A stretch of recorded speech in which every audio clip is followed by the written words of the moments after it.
అయ్యో మరి అనంతపురం జిల్లాలో ఆత్మహత్యల పర్వం మొదలైందా? రైతు బలవంతంగా ప్రాణాలు తీసుకోవడం ఏంది? ఎంత కష్టం వచ్చింది జిల్లాకు? 4 రోజులు బాగుంటే 10 రోజులు బాగలేని పరిస్థితి వచ్చింది అని బాధపడే సమయంలో అధికార పక్షంగా ఉన్న వాళ్ళు, కూటమి ప్రభుత్వంలో ఉన్న వాళ్ళ యొక్క బిహేవియర్ని నేను వ్యతిరేకిస్తా ఉన్నాను. ఏ మాత్రం మానవత్వం లేకుండా అక్కడ చనిపోయింది ఒక మనిషి, ఒక రైతు, ఒక కుటుంబీకుడు, అతని మీద వాళ్ళ అమ్మ, పిల్లలు, భార్య అంతా ఆధారపడి ఉన్న ఒక కుటుంబం ఛిద్రమైపోతుందనే ఆలోచన కూడా లేకుండా రైతు ఆత్మహత్య చేసుకుంటే రాజకీయంగా మాకెక్కడ ఒత్తిడో లేక ఇబ్బంది వస్తుంది అని 6-7 గంటలకే పోస్ట్ మార్టం చేసి, ఇదొక వింత, ఇది పోస్ట్ మార్టం చేయండి అని కాళ్ళు వేళ్ళ పట్టుకుని బంగపోతూ ఉంటారు ఆ ఏరియాలో.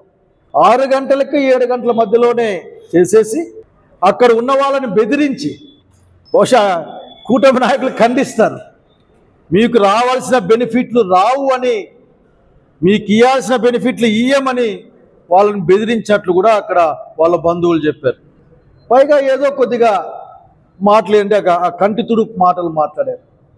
నేను ఒకటే అడుగుతా ఉన్నా, అసలు మీ ప్రభుత్వానికి కానీ మీకు కానీ ఏమైనా సెన్సిటివిటీ ఉందా?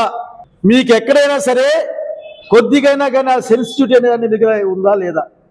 లేదని నేను చెప్తా ఉన్నా. మీకు ఆ రైతు యొక్క బలవంతపు ఆయన మరణం అన్నది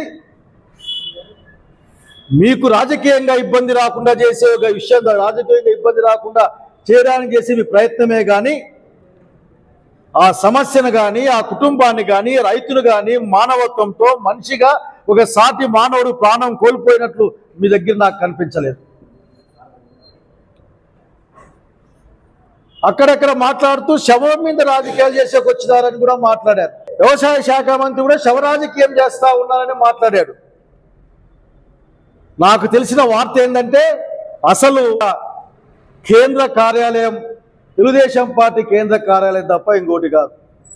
ప్రభుత్వం యొక్క ఉత్తర్వులతోనే, వాళ్ళ యొక్క ఆజ్ఞతోనే, వాళ్ళ యొక్క బెదిరింపుతోనే సహజమైన పోస్ట్ మార్టం పద్ధతులకు వ్యతిరేకంగా పోస్ట్ మార్టం చేసి జీవితం పట్ల మాకు గౌరవం ఉంది.